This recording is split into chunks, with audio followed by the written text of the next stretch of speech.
morning, guys. Just here to do a tattoo update video today. I was actually supposed to get tattooed today, but Rick wasn't feeling up to working today, so we took the week off. We're gonna go next 3 weeks in a row, so after that I've got a bit of a break.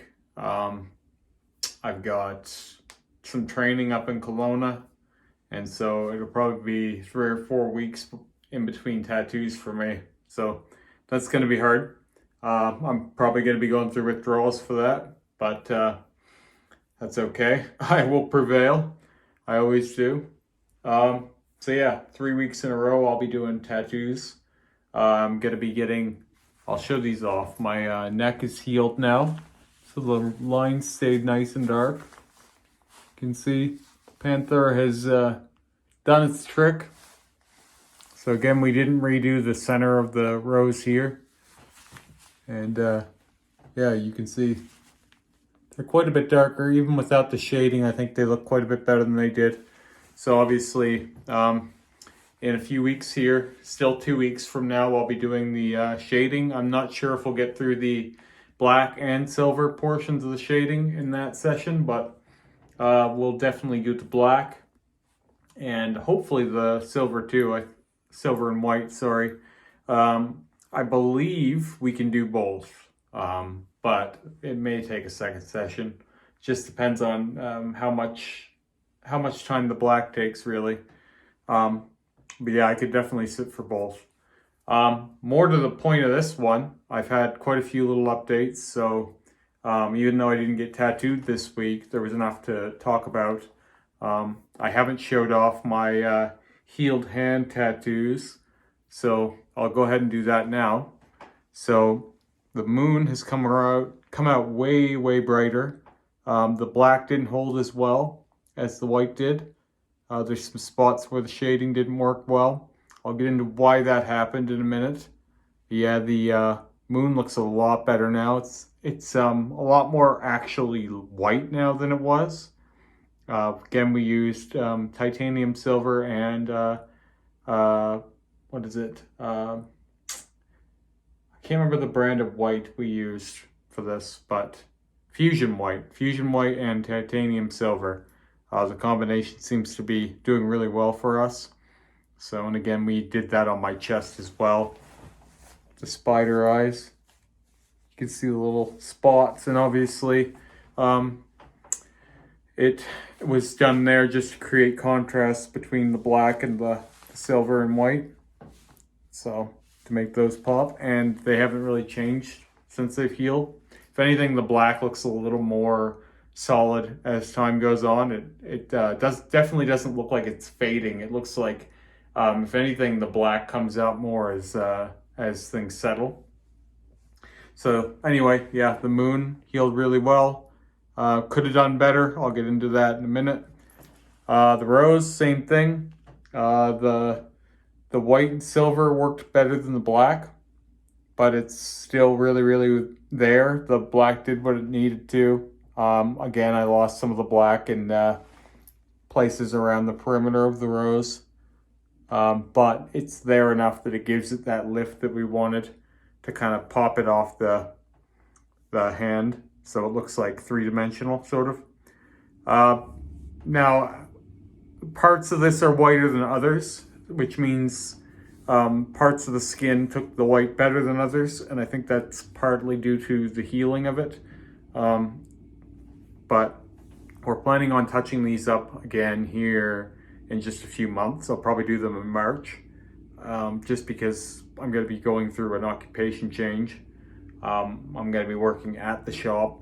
I won't be working with my hands, obviously. Having that, the fact that I won't be working with my hands as much anymore means that I'll be able to heal hand tattoos easier, obviously. Foot tattoos, things like that, a lot less strenuous. And so I may actually be able to finally work on my fingers again. I may actually get into these knuckles, especially the right, but definitely both. The knuckles need some love, but overall not too bad. I might have time and availability to do that more. But yeah, I'll be I'll be working in the shop, so I'll be able to touch up my hands more often. So I'm planning on doing these again probably in March or April. I'm not really worried about waiting the year this time to see how they heal, because I did that once already. I already know that they'll stay. So it's not about the science of figuring out whether these tattoos will last a year anymore. It's just about, I want them to look as good as they can. And so I think they need another pass of white, another pass of black, and they'll be super, super popping out there. Now, part of why I think they could have done better, as I alluded to earlier, is we used that ink lock spray, the spray-on bandage, and I just think that it screwed up my healing. I know how to heal tattoos really, really well. Rick wanted to try because they were on my hands, and obviously I work with my hands, so we thought maybe it would be a good idea to try.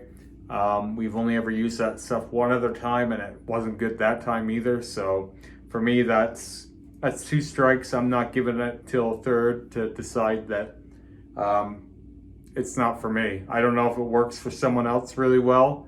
If you've used it and it works well for you, maybe comment. But as far as I'm concerned, I'm condemning that stuff.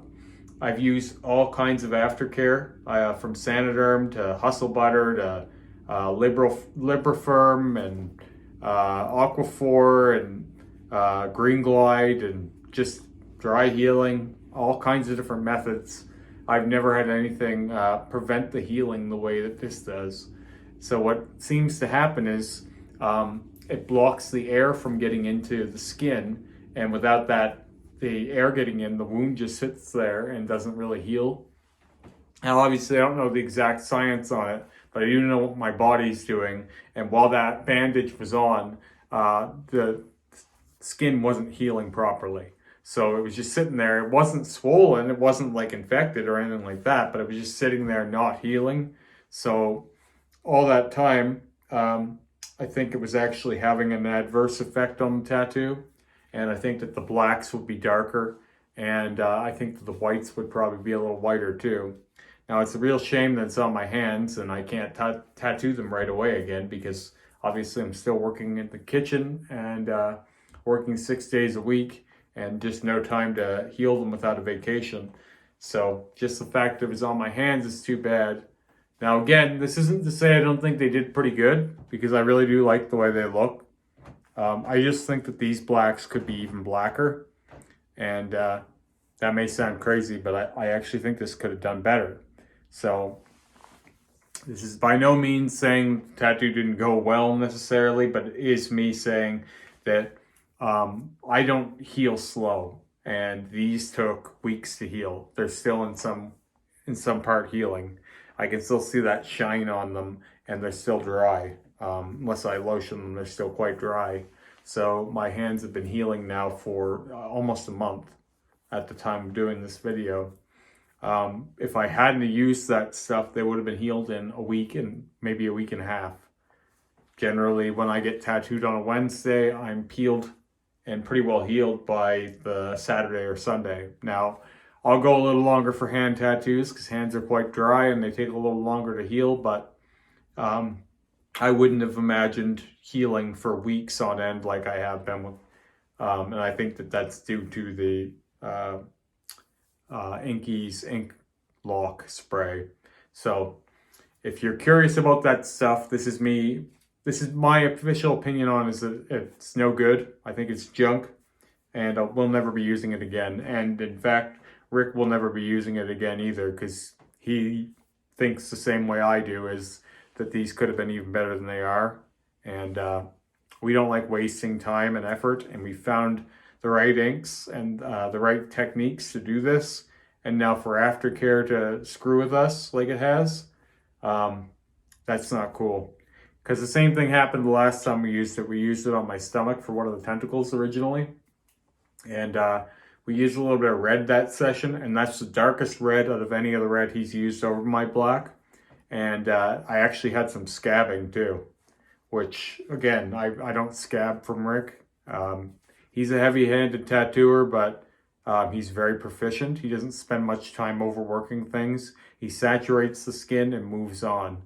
So I don't typically scab from Rick, but I had a few little scabs on this, and I had a few little scabs on my stomach too, where we used the ink lock, so, or ink guard, or whatever the hell they call it. Whatever it is, there aren't many online reviews for it.